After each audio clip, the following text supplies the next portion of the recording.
everybody, Miss Ardrey here. I just want to give you some quick tips on improving your drawings. I think a lot of you will be interested in this. So without further ado, here we go.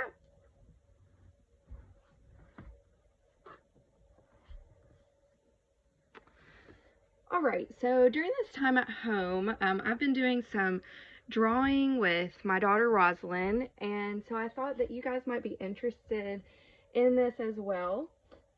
So she is 2. She just turned 2, and one of her favorite characters right now is Daniel Tiger. So we have a Daniel Tiger at our house, and we did a little bit of drawing collaboratively.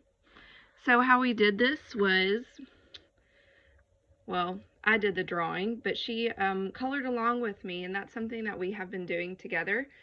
But the way that I drew this is I had the object, Daniel, right next to me. I was looking really closely. I was thinking about the shape of his head and the parts of him and how they look together.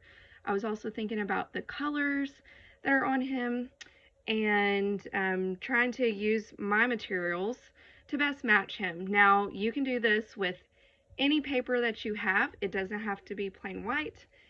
It could be any color. It could have lines on it. Whatever you've got will work. And whatever size, too. If you don't have anything colored, like crayons, color pencils, or markers, then you can still do what I'm about to show you with a pencil. Something else that I would encourage you to do is think about your favorite characters or your favorite, maybe something special to you. So Rosalind has a Lovey. We've been working on this collaboratively together. You can see how she is really wanting to be involved when I'm drawing, and I think that's really great. So she has chosen some things that she wanted me to draw for her, and then she's helped me color them. Right now she's actually learning about shapes and colors, so I incorporated that into this drawing. So if you're learning something about shapes or math or anything really science related, reading related, you can add that into your artwork. You could even write a story about your drawing. So how do I make these things look like that? So one thing I want to kind of zoom in on with you is this Minnie Mouse. So if you will look closely, look a little past the scribbles, you can see there is some shading happening.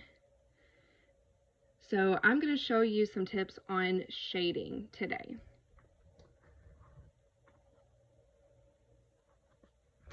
Alright, so here I have just one pencil.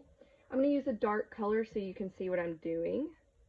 No matter what you are drawing, whether it's a circle, a square that you're starting with, you could stick with one color or use multiple colors. I happen to be really close to a bookshelf here, and this is one of Rosalind's books that she likes, and we enjoy it as a family. So let's see. Let's start with BB-8, since he is mostly a circle. So I'm actually going to lightly draw a circle. Do you notice how light that is? You might barely be able to see that, but I can see it. And that's all that's important right now. Okay, I'm going to lightly sketch out his top here.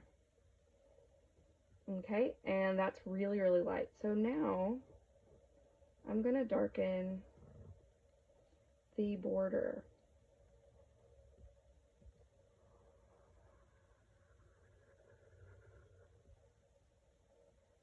Okay, and I know that he is mainly white and gray and orange, but I'm using red just so you can really see this.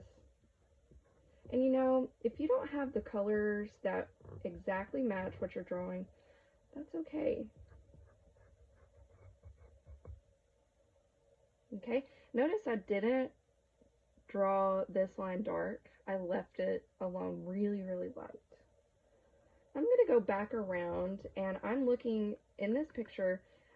He has a bit of a shadow, so I'm going to add that as well by pressing hard with my colored pencil. You can do this with a regular pencil as well. And I'm going to press, and I'm going to lightly, I'm going to press a little bit softer, a little bit softer. Okay, and I know that I've talked to you about this in the classroom before, but this is value. Value is, in art, it means lightness and darkness. And then there's all these little medium values in between. And when you do this, it's called shading. There are lots of ways to shade, but this is just one way. Okay?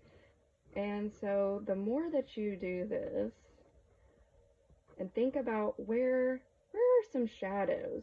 If you want to use a real object, that could be good as well. Where are the shadows? Okay, so this is starting to shape up. And when we turn a two-dimensional drawing into the illusion of a three-dimensional object, three-dimensional objects in art are called forms. Okay, so form. So this is starting to look not so flat anymore. Okay, and then he's got some details, like a big eye.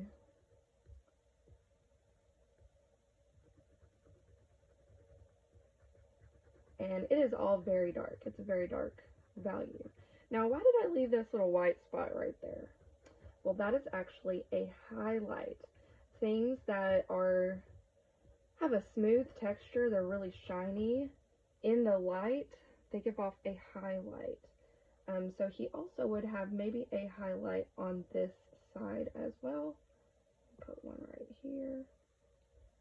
Okay, and I can continue on adding all his details.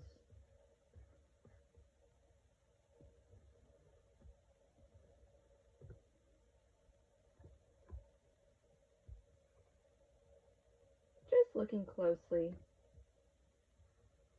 And again, you can do this with anything that you can have around you.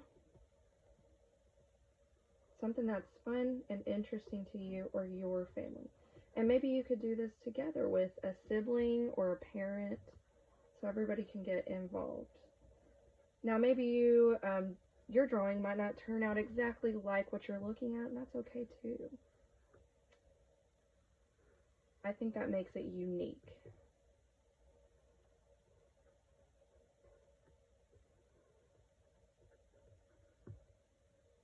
Don't worry too much about things being perfect.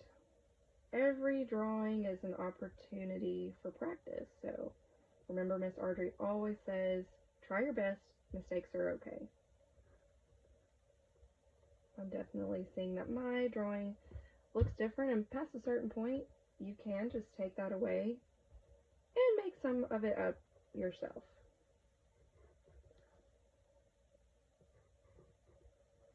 Okay, and so I also want to give my drawing, if it's an object and I'm wanting it to look three-dimensional, I also want to give it some shadow on the bottom.